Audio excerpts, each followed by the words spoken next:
We are with Barbara Palko. She is running for a seat on the Board of Education. Thank you for coming tonight. Well, thank you for inviting me. Our first question is, what do you think the three biggest issues are facing the Board of Education and Charles County Public Schools? I think one of the major issues is salary compensation. In order to retain and continue to recruit highly qualified teachers, we need to pay them salaries that are comparable to our neighboring counties. Our teachers and our support staffs have not had a cost of living adjustment since 2008, and that's an issue. Facilities, the Board of Education, I know, has had an architectural firm evaluating our buildings, and I think they are about to report or have already submitted their findings. There's going to be a detailed report on new renovations that are needed, new additions, and possibly new buildings. The issue is going to be finding funding so that the school system has the facilities that they need. And the third, I think, are the new Maryland reforms, 3 reforms being implemented simultaneously. One is the new curriculum. With any new curriculum, there are changes in resources, materials that are needed, and professional development for the teachers. There's the new assessment for teachers and principals. And then there's, a new evaluation for teachers and principals, and then the new assessment, which is the partnership for assessment and readiness for college and career, which the acronym is PARC. And all 3 of those mandates that are unfunded by MSDE are a multi-million-dollar investment for the school system. Those are the issues that I think are most prevalent. Thank you. What in your background and current activities have helped prepare you for this position, and what sets you apart from the field? I've lived in Charles County for almost 40 years. My 2 sons graduated from Charles County Public Schools. One is in the Army JAG Corps, and the other is an educator here in the county.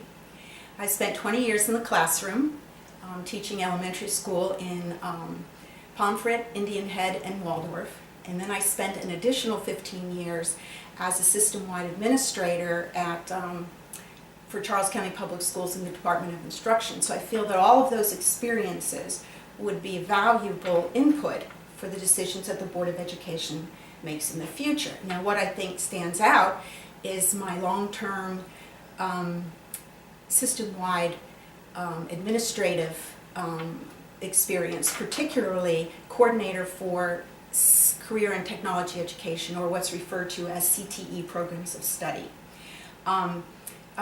Formerly they were called VOTEC or technical ed or vocational education, but in 2006 there was a federal law and they were redesigned, they were renamed, so that when students graduated from the programs, they were not only ready to enter the workforce in their career, but they also had the courses necessary to enter post-secondary education if they chose. So they were truly career and college ready. And the programs I'm talking about are culinary arts, carpentry, interactive media production, graphic communication. These programs I really feel are critical for education in the future. And my experience as being a coordinator for implementing these programs and knowing the state regulations for them, I think will be valuable, particularly when we get into renovations and additions to buildings. They are a valuable trend in education right now. Thank you. What steps would you take as a Board of Education member to work more closely with commissioners, planning and growth management, and Charles County Public Schools to relieve the pressures from financial shortfalls and school overcrowding? Business leaders and college professors have been advocating for years now that there are particular skills that students need to have in order to be successful in our global economy. And among those skills are collaboration, critical thinking, and problem solving. And the new educational reforms have been an attempt to help students to become proficient in these skills. And I really believe that if we want our students to be proficient in these skills, our elected officials need to model them. And it is necessary to be collaborative, be a critical thinker, and a problem solving for the county commissioners, the planning and growth management members, and the Board of Education to work together. They need to, we need to build relationships and have open communication. And some suggestions would be simple as job shadowing. If a board member could job shadow a county commissioner for a few hours, and a county commissioner could job shadow a principal and or a teacher for a few hours, I think we would get respect for each other's perspectives, and there would be building relationships. The other thing that I thought is I attended the April 1st joint board meeting that was open to the public. And it was between the Board of Education and the county commissioners, and the Board of Education had an opportunity to share answers to frequently asked questions about the new reforms. And from sitting in the background, I could tell that it seemed that the county commissioners were genuinely appreciative of having that knowledge. I think more meetings of that type would also open communication and build relationships. Thank you very much. Do you have any concerns about the fiscal year 2015 budget prepared by the Board of Education, and how do you plan to address them if so?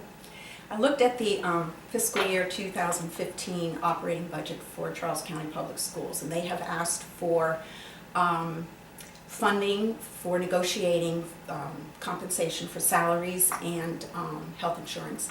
They've asked for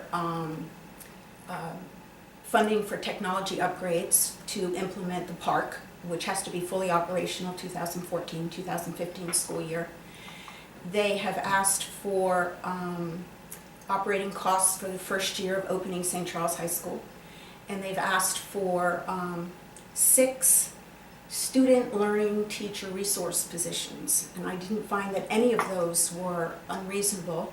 The new positions, I know that there are resource teachers in most of the schools, but some of them have multiple sites.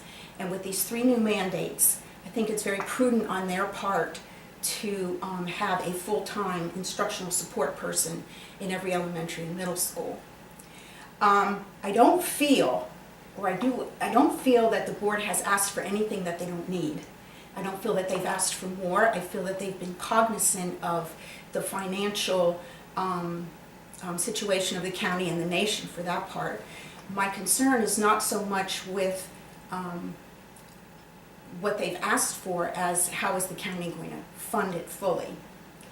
And I'm not a proponent of increased taxes, but I do feel that we need to find the revenue. Maybe we need to rethink the cross-county connector, or the county development impact fees, or when I went to the Port Tobacco Village ribbon cutting at the beginning of the month, it was mentioned that the reason that that project was supported was to increase tourism. There's got to be a way to increase revenue in this county so that we can fund what the school system needs, the budget that they're asking. Thank you very much. We're going to do our wild card question. So, pick one out.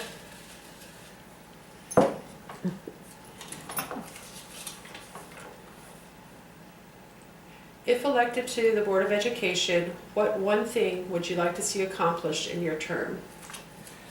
Oh, I love this question. I am a strong proponent of career and technology education. I loved being the coordinator of these programs, and I truly believe that they prepare students to be career and college ready. I would like to, as far as any renovations or additions that come up in the future, to expand these programs so that more students have the opportunity to take part in their, if they choose to. I really believe that we are teaching our students today for tomorrow, and I believe that these programs prepare our students for tomorrow. That would be the one thing I would like to accomplish. Thank you very much. We really appreciate you giving your time, and good luck in the election. Thank you. Thanks. You did great. You did great.